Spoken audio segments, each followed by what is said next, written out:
This is about to be the craziest workout you've ever seen or the least impactful whatever workout that you're going to click off of right away. But here's the deal. There's a whole bunch going on right here. The workout of the day is 5 sets of 3 single squat snatches. And Alexis isn't even doing squat snatches over here. She's not doing them from the floor. She's doing them from the blocks. I look over at my bar, there's 135 on it. The percentage given for everybody else is 70%. And you're thinking, 70%, Andrew, isn't that crazy? Well, that's what you might want to stick around for, why all of this is going on. And honestly, I don't know if I've ever really seen a video such as this on the internet, which is why I think that it might be important, impactful, something for whomever wants to watch it. But everything that you do is about doing it again or doing it better the next time. So the interval is every 2 minutes. Alexis went at 0. I'm going on the minute. So I'm going at 1, 3, 5, 7, and 9. She's going at 0, 2, 4, 6, and 8 for the 5 total sets. Now, look at me. There I am. Andrew did a squat snatch. Good job. There's a lot going on here, and I know that there's going to be the weightlifting coaches, the experts of the internet dissecting everything, like why are your hips so high? Yeah, I try to address that a little bit later in the video. They got to be done as singles, so on the bottom, reset every single time. I believe it's this one right here where it looks like I'm really shooting the bar forward. Yes, I am, because when you walk forward, there's usually something going on, like you've pulled earlier, the bar is sitting too far up front, or you're not keeping requisite amount of tension in your back as you're going through this pull. And the same thing can be said for a lot of these snatches. And the reason that I'm going so light and the percentage is 70%, and for everyone else, let's talk about everybody else. If you are doing this workout, if you intend on doing a session such as this, as I said in the beginning, it's about doing it again and doing it better. Now, I have 15 reps for you. You are not allowed to go again. It's something that I am crazy adamant about. So Alexis is doing her 4th rep right here. She will do her 5th and her 6th rep. And if she misses one, she doesn't get another attempt within this interval of 2 minutes. I do want you going pop, pop, pop. So you do one, you reset, you do one, you reset, you do one. Now at that 70%, it's like you're playing darts. This is the accuracy proponent of what you're doing here. It also incentivizes you to teach your body how to make the lift. It's one of the biggest things I talked about to one of my members as they were joining the affiliate for the first time. They were at another gym. They wanted the competitive environment that came with specifically the weekends, but through the week, they weren't quite sold on doing the programming with everybody else.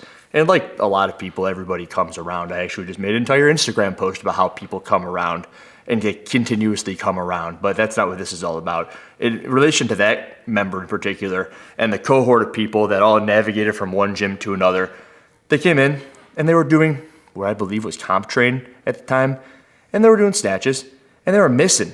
Look at the lack of knee extension at the top of the rep. What are you doing, Andrew? How dare you?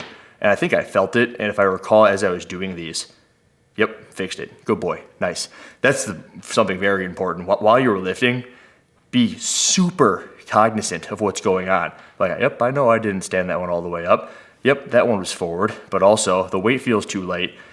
I'm going to throw 10s on. But let's finish the story about the member at the gym. They were missing.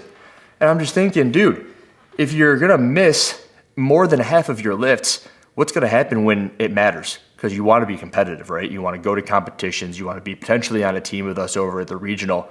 When push comes to shove, your body's going to have a 50-50 chance of making it. Compared to like almost every single time you've taught your body to hit a lift. And the narrative of this entire video is progress, get better, don't put yourself back. And we haven't even talked about what Alexis has going on over here. But in relation to me here, I'm a traveling man who makes YouTube videos and sits in this desk all day. I also have this whole thing about reorganizing my midsection as I brace, as I lift off the floor. So I have all of these crazy thoughts going on. I'm way forward because as I'm lifting, believe it or not, I feel like I'm rounding my back. It's the craziest thing. It's something I've been working on quite a bit. Maybe I'll make an entire series of content on this because I think that it might be groundbreaking. I've actually been working at it for over a decade, how to properly brace. It's something where, yeah, duh, Andrew, brace, obviously, but it's not quite what you think. It's very different. And I hear a lot of people with these issues going on. And I also changed direction. So I added the 20 pounds because the weight wasn't giving me the stimulus. It was almost too easy. Like I could manipulate the bar. It wasn't forcing, and it wasn't challenging me whatsoever. I change directions because the floor is kind of angled one way. So I do 2 one way, I do 2 the other way. And that was probably the best rep of all of them. And if I'm just gonna watch this next lift without trying to talk to you guys as I do so, see, my back feels rounded as I'm doing this. These look better than the 135 lifts. And again, this is 155. My best snatch of all time is 291. I did that at a really hefty 182 pounds of body weight, way forward. Put a little bit of bend in the elbow, shot that thing off of my hips like I was doing a kettlebell swing. None of that stuff is good. All bad. Get tall, keep your arms long. Those are things that I'm thinking of as I'm doing my next set. Hopefully I apply those. So next set I'll be facing the same direction. So I'm even as far as the way the floor goes. Now Alexis over on the other end, what's she doing? Well, if you're keeping up with anything that's going on in Alexis's life, she's having her other side of her hip done. So she has bilateral hip dysplasia. Made an entire documentary. It's over on the main channel, Hiller Fit. And that was quite the process. She got that thing entirely healed up. She knew it was only a matter of time until the other side needed to be repaired. And in conjunction with the fact that she needs to have that hip repaired, she got a little bit of a hamstring, like a grade 2 tear. Now, going all the way to the floor is a pain in the butt. And also, she's laying off of anything that might put it at risk. So it's cool, and she's touching her hip up there. It's because she hasn't snatched in a bit. She's been really laying off of it. It's cool that she's doing it at all today. But because she hasn't done quite enough of it, she's lost the proprioception of where the bar should be making contact, and she brought it too high, made contact with her hip bone, rather than just above the pubic bone in that little patch of the lower abdominal wall where you do want to be making contact with the bar when you're doing your snatches. But the reason she's doing powers and not squatting like I shouldn't say she should, because she's doing what she should do. Look at that, all that back movement that I got going on there, and nailed it. Perfect, phenomenal. The major takeaways from this video, guys, as we're getting towards the back end of it, is with each rep you want to be getting better for this session, for the next session, and you should really be thinking about it. Now, if you're totally dialed in, I'd be at 70%.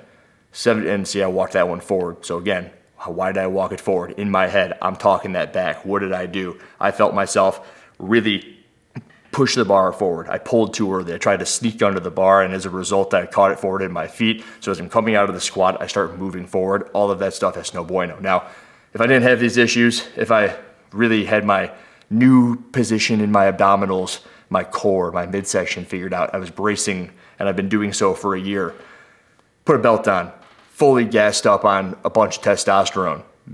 Perhaps I'm at a true 70%, which is like 215-ish, 225-ish. I just did heavy Isabel, but I did that in old school bracing position. I did those all power.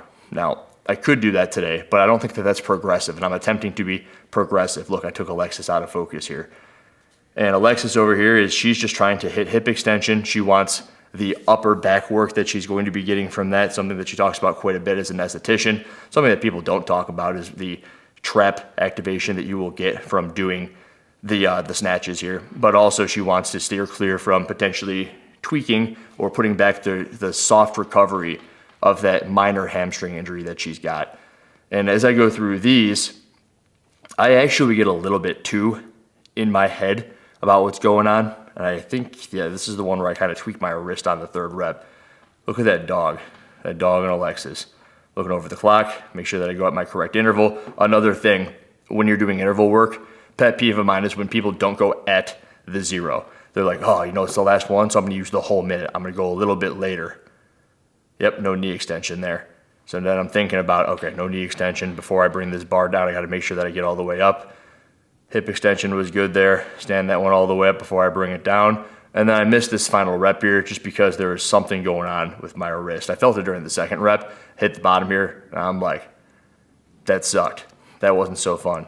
Dog's trying to come and hang out. I was like, nope, not about to fish around wearing the Lydia Fish shirt. So, as always, I hope that there's something that you can take away from this, whether it be maybe a cue here and there. I didn't give too many cues, but there are plenty of internet cue videos. And I think that the main thing that I kind of talk about and preach about when it comes to exercise and working out is headspace, progression, where you're starting, where you're going.